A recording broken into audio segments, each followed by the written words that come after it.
Hello dear viewers. So আজকে আমরা গ্রামারের ফার্স্ট ক্লাস নিচ্ছি। তো ফার্স্ট ক্লাসে আমরা আজকে সেন্টেন্স শিখবো। সেন্টেন্স কত প্রকার, কি কি সেন্টেন্স মেইনলি আমি যদি বলি দুই রকমের হয়, একটা মিনিং ওয়াইজ হয় আর একটা স্ট্রাকচার ওয়াইজ। তো স্ট্রাকচার ওয়াইজ সেন্টেন্স কি সেটা আমি নেক্সট ক্লাসে আলোচনা করবো।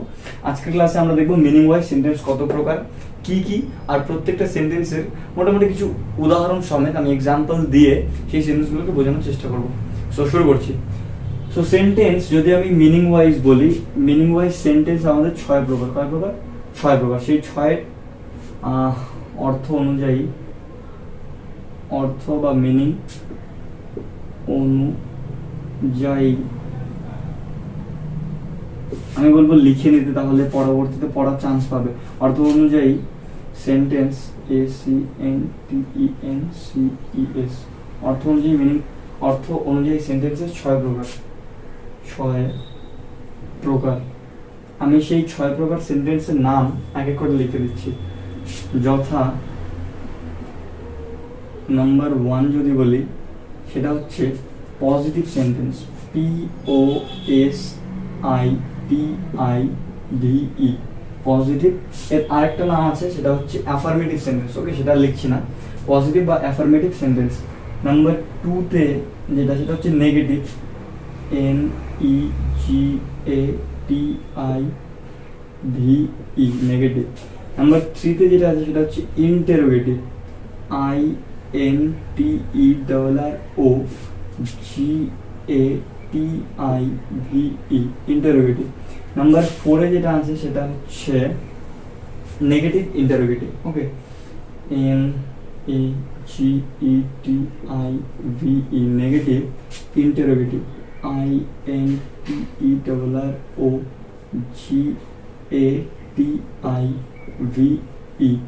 আর নাম্বার 4 হলো 5 না, number 5 imperative, IMPERATIVE, imperative sentence.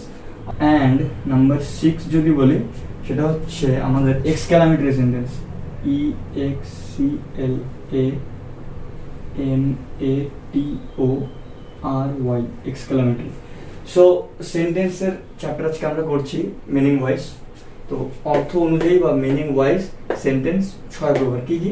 First one is positive বা অ্যাফার্মেটিভ সেন্টেন্স, সেকেন্ড ওয়ান হচ্ছে negative sentence, third one interrogative sentence, আর fourth one negative interrogative, fifth imperative sentence, six হচ্ছে এক্সক্লামেটরি সেন্টেন্স। আমি প্রত্যেকটা সেন্টেন্সকে বাংলায় বলছি। পজিটিভ সেন্টেন্সকে বাংলা গ্রামারে আমরা যেটাকে বলি যে হ্যাঁবাচক বাক্য, কিংবা হ্যাঁবাচক বাক্য যেটা, সেটাকে বলে পজিটিভ সেন্টেন্স। নেগেটিভ কি না বাচক, যেখান থেকে না এর সেন্স দেবে সেটা না বাচক, যেটাতে হ্যাঁ সেন্স দেবে। থার্ড যদি বলি ইন্টারোগেটিভ, ইন্টারোগেটিভ মানে সেই সমস্ত বাক্যগুলো, যেই সমস্ত বাক্যগুলো দ্বারা আমরা কোয়েশ্চেন করি, কাউকে প্রশ্ন করি। সো প্রশ্নমূলক বাক্য বলা হয় ইংলিশে ইন্টারোগেটিভ। নেগেটিভ ইন্টারোগেটিভ মানে নাও আসবে প্লাস একটা প্রশ্নও করা হবে, সেরকম বাক্য বলা হয় negative interrogative. Fifth imperative sentence, কাউকে আদেশ দেওয়ার ক্ষেত্রে এই বাক্যটা বেসিক্যালি ইউজ হয়। নাম্বার 6 যদি বলি, সেটা হচ্ছে এক্সক্লামেটরি, যখন তোমার মনের ভাব প্রকাশ পাবে, তোমার মনের আবেগ যেই সমস্ত সেন্টেন্সের দ্বারা প্রকাশ পাবে, তাদেরকে বলা হয় এক্সক্লামেটরি সেন্টেন্স। তো আমি বলবো এই অর্থ অনুযায়ী সেন্টেন্স ছয় প্রকার, এই ছয়টা সেন্টেন্স খাতার মধ্যে লিখে নেবো। আমি এখন এটাকে মুছতে হবে আর কি। এবার আমরা এই 6 রকমের যে সেন্টেন্স হয়, প্রত্যেক কয়টা সেন্টেন্সের কিছু কিছু উদাহরণের সাথে শিখবো, দেখবো আর কি। সো ফার্স্টে আমরা শিখবো যেটা, সেটা হচ্ছে পজিটিভ সেন্টেন্স। পজিটিভ সেন্টেন্সকে বাংলা গ্রামারে বলা হয় বিবৃতিমূলক বাক্য, বিশ্লেষণমূলক বাক্য, হ্যাঁবাচক বাক্য, যা খুশি আর কি। এখানে না এর কোনো সেন্স আসবে না। But second one is negative sentence, second ওয়ানে আমাদের না এর সেন্স দিতে হবে কিংবা আনতে হবে। সো পজিটিভ সেন্টেন্সের আমি যদি কিছু উদাহরণ দিই, যেমন নাম্বার 1 এক্সাম্পল, হ্যাঁ, নাম্বার 1 যদি বলি, Ram, RAM, Ram, GOES, Ram goes to SCHOOL। এখানে না এর কোনো সেন্স দিচ্ছে না, এখানে কাউকে কোনো প্রশ্ন করছে না, জাস্ট বলছে কি রাম স্কুলে যায়, রাম বিদ্যালয়ে যায়। সো এটা নাম্বার 2তে যদি আসি, তাহলে কি I eat, RICE, I eat rice। Number 3তে যদি বলি, সেটা হচ্ছে ইউ প্লে ক্রিকেট, CRICKET, মানে রাম গোস টু স্কুল মানে রাম বিদ্যালয়ে যায়, I eat rice মানে আমি ভাত খাই, ইউ প্লে ক্রিকেট মিনস তুমি ক্রিকেট খেলো। এবার 4 যদি বলি কি হবে, রাম দিয়ে হলো, আই দিয়ে হলো, ইউ দিয়ে হলো, হি দিয়ে একটা যদি আমি বাক্য, he likes, LIKES, he likes to read, READ, he likes to read newspapers, আচ্ছা he likes to read history, HISTORY, মানে সে ইতিহাস পড়তে ভালোবাসে। সো আর আশা করি পজিটিভ সেন্টেন্সে আর কোনো সমস্যা হবে না। পজিটিভ সেন্টেন্স মানে জাস্ট এতটা যে বিশ্লেষণমূলক বাক্য, বিবৃতিমূলক বাক্য, যেখানে নায়ের কোনো সেন্স আসবে না, কোশ্চেনের সেন্স আসবে না, সেরকম বাক্যকে বলা হচ্ছে পজিটিভ সেন্টেন্স, কিংবা বাংলায় যেটা সেটা হচ্ছে বিশ্লেষণমূলক বাক্য, বিবৃতিমূলক বাক্য। সো পজিটিভ বাক্যতে আশা করি কোনো ভুল নেই, মানে কোনো সমস্যা নেই। এবার আমরা আসি নাম্বার 2-তে। নাম্বার 2 যে বাক্যটা সেটা হচ্ছে কি নেগেটিভ সেন্টেন্স। এবার নেগেটিভ সেন্টেন্সে আমাকে না আনতে হবে, মানে নায়ের সেন্স আনতে হবে। যেমন 1 নম্বর যদি আমি উদাহরণ দিই, সেটা হচ্ছে যেমন আমি বিদ্যালয়ে যাই সেখানে ছিল, কিংবা রাম বিদ্যালয়ে যায়। তো এখানে বলতে পারি আমরা যে রাম বিদ্যালয়ে যায় না, কিংবা আমি বিদ্যালয়ে যাই না। সো কি হবে, IDON apostrophe দিয়ে S, I don't go to school, SCHOOL, I don't go to school। এখানে দেখো এই ডোন্ট দিয়ে কি হয়ে গেল, নাবাচক একটা সেন্স দিচ্ছে। সো এটা একটা নাবাচক বাক্য। বেসিক্যালি ডু এর জন্য না, মেইন যেটা ব্যাপার সেটা হচ্ছে NOT, সেটাকে আমি সংক্ষেপে ডোন্ট করে দিয়েছি আর কি। বাট এই নটটা যে দেখা যাচ্ছে, এই নটটা এর জন্যই এটা হচ্ছে আমাদের নেগেটিভ বাক্য। নাম্বার 2-তে যদি বলি তাহলে কি বলবো, UDON, you don't eat fish, FISH, তুমি মাছ খাও না। I don't go to school, আমি বিদ্যালয়ে যাই না। ইউ ডোন্ট ইট ফিশ মানে তুমি মাছ খাও না। নাম্বার 3-তে যদি বলি তাহলে দিতে পারি যে Rima doesn't like, DOESN, Rima doesn't like, LIKE, to play, PLAY, মানে রিমা খেলতে ভালোবাসে না। যদি নাম্বার 4-এ আরেকটা এক্সাম্পল দিই তাহলে কি হবে, রহিম, RAHIM, Rahim doesn't, DOESN, Rahim doesn't go to school, কিংবা office, OFFICE, so Rahim doesn't go to office। So এখানে ডোন্ট, ডাজন্ট দিয়ে আমরা নায়ের সেন্স পাচ্ছি। সো এই কারণে এই বাক্যকে বলা হয় নেগেটিভ বাক্য, বাংলায় বললে বলবে নাবাচক বাক্য। আশা করি সেকেন্ড ওয়ানেও কোনো প্রবলেম হওয়ার কথা না, যদি হয় কমেন্ট বক্সে অবশ্যই জানাবেন, ঠিক আছে। এবার আমরা আসি নাম্বার 3-তে। নাম্বার 3 যেটা সেটা হচ্ছে ইন্টারোগেটিভ সেন্টেন্স। ইন্টারোগেটিভ সেন্টেন্স মানে যেই বাক্যের দ্বারা প্রশ্ন করা হয়, কি করা হয়, প্রশ্ন। তো প্রশ্ন করা হয় এমন বাক্যকে ইন্টারোগেটিভ সেন্টেন্স বলে, বাংলা বলা হয় প্রশ্ন বোধক বাক্য। হ্যাঁ, সো এরকম বাক্যের আমি যদি উদাহরণ দিই তাহলে কি হবে, তুমি কি বাড়ি যাও, সো কি হবে, do you go to home, কিংবা house, so do you go to home. এখানে শেষে একটা কোয়েশ্চেন মার্ক দিতে হবে। এই বাক্যে যেটা মেইন ফিচার্স আর কি সেটা হচ্ছে শেষের কোয়েশ্চেন মার্ক, ঠিক আছে। কোয়েশ্চেন মার্কটা বসাতে হবে, this is very very very mandatory, compulsory. So তুমি কি বাড়ি যাও, do you go to home. আমি যদি সেকেন্ডে বলি যে তুমি কি আমার সাথে খেলবে, would you, would you like to, PLAY, would you like to play with me,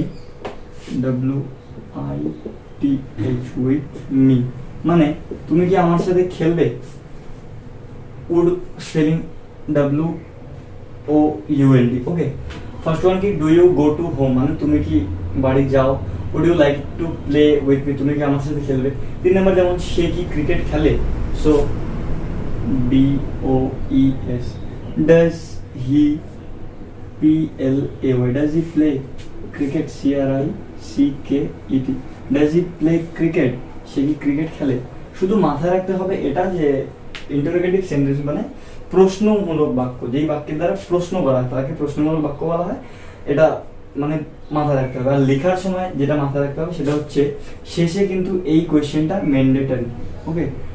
যদি তুমি এই মানে সরি এই সিম্বলটা ম্যান্ডেটরি, যদি তুমি এই সিম্বলটা লেখার শেষে না দাও তাহলে কিন্তু সেটাতে নাম্বার দেওয়া যাবে না আর কি, সেটা ঠিকঠাক ইন্টারোগেটিভ বাক্য হলো না। সো আশা করি পজিটিভ সেন্টেন্স, নেগেটিভ আর ইন্টারোগেটিভ সেন্টেন্স কাকে বলে ক্লিয়ার। এইবারে আমরা শিখবো সেটা হচ্ছে নেগেটিভ ইন্টারোগেটিভ। নেগেটিভ ইন্টারোগেটিভ নামটার থেকেই অনেকটা ক্লিয়ার আশা করি। নেগেটিভও হবে আবার ইন্টারোগেটিভও হবে, মানে নাবাচক বাক্য হবে আবার তার সাথে সাথে প্রশ্নও করা হবে, হ্যাঁ। সো নেগেটিভ ইন্টারোগেটিভের আমি যদি উদাহরণ দিই, যেমন আমি যদি বাংলায় বলি তুমি কি মাছ খাও না, তো এখানে একটা প্রশ্নও করা হচ্ছে যে তুমি কি মাছ খাও না, আবার নাও ওয়ার্ডটাও আছে, মানে নেগেটিভ সেন্স দিচ্ছে। সো এটা যদি ইংলিশে লিখতে তাহলে কি হবে, নাম্বার 1 যদি এক্সাম্পল এটাকে ধরি আমি, তুমি কি মাছ খাও না, do you not EAT eat fish, FISH, আর কোয়েশ্চেন চিহ্ন তো দিতেই হবে যেহেতু ইন্টারোগেটিভ বাক্য, ঠিক আছে। So do you not eat fish, কিন্তু আমি বলবো যে এটা না লিখে নেগেটিভ ইন্টারোগেটিভ সবসময় শর্ট ফর্ম ব্যবহার করবে, হ্যাঁ। যদি আমি শর্ট ফর্ম ব্যবহার করে এই বাক্যটা লিখি তাহলে হবে DONT,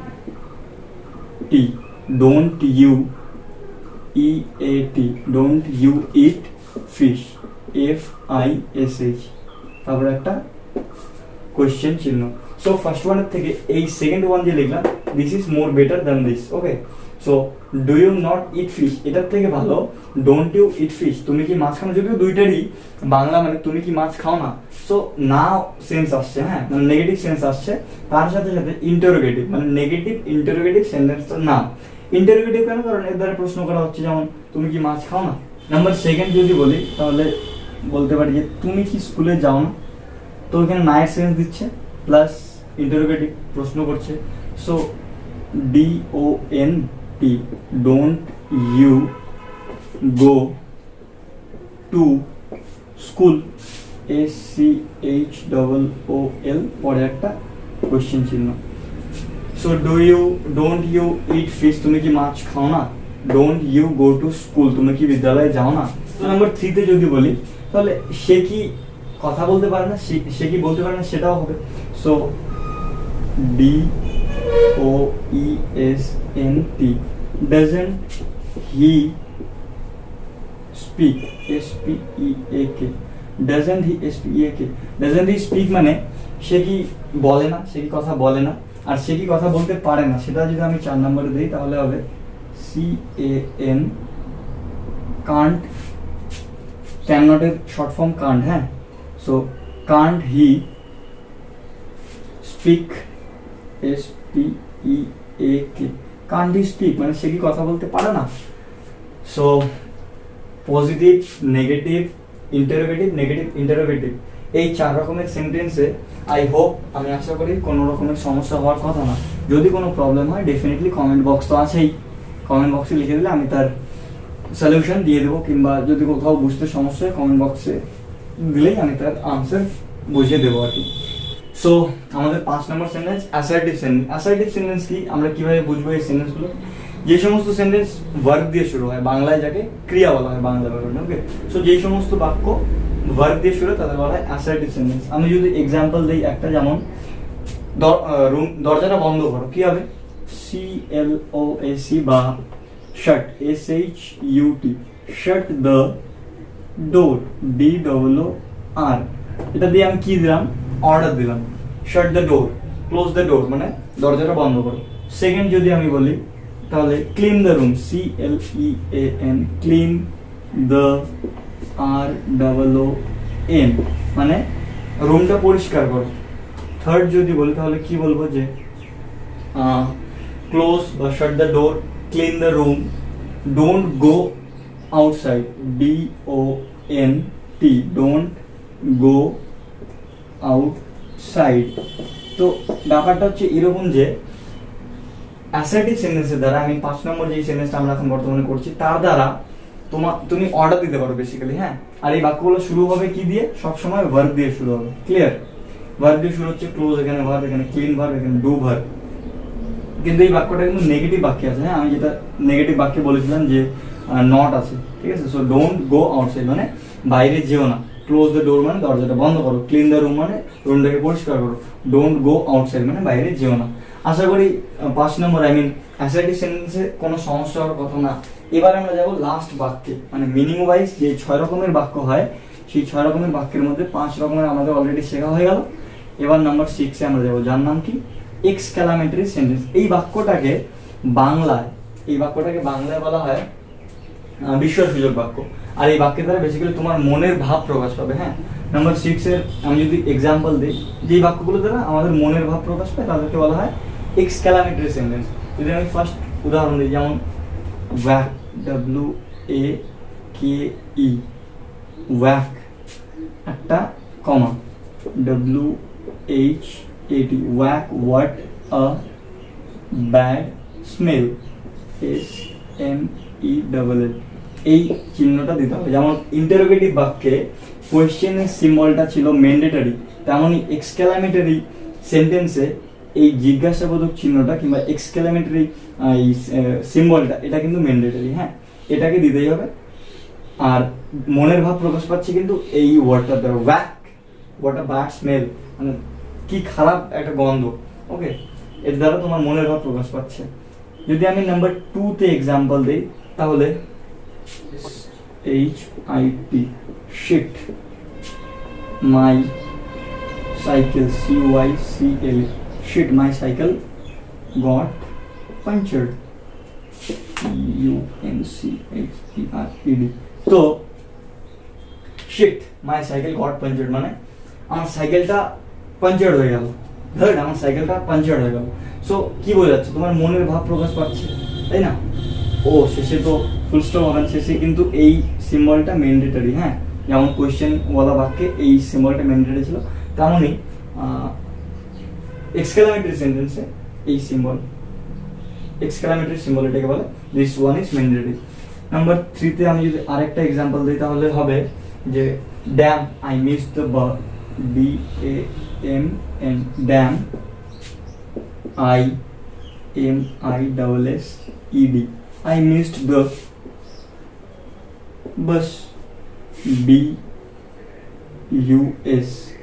তারপরে এই সিম্বলটা, damn, I miss the bus মানে আমি বাস ঠিক টাইমে ধরতে পারিনি, আর কি আমি বাসটাকে মিস করলাম, আমি বাসটা ধরতে পারলাম না সময় মতো। So this are all exclamatory sentence, damn, shit, where. এই ওয়ার্ডগুলো দ্বারা তোমাদের মনের ভাব প্রকাশ পাচ্ছে আর কি। সো এর জন্য এই সেন্টেন্সটার নাম এক্সক্লামেটরি সেন্টেন্স। আশা করি আজকে সেন্টেন্স অনুযায়ী যে 6 রকমের বাক্য বোঝালাম, কোনো সমস্যা নাই আর কি। যদি কোনো সমস্যা থাকে, যদি কোনো প্রবলেম থাকে, ডেফিনেটলি কমেন্ট বক্সে লিখলে আমি তার সলিউশন আমি বুঝিয়ে দেবো আর কি next time. Okay, so bye for today.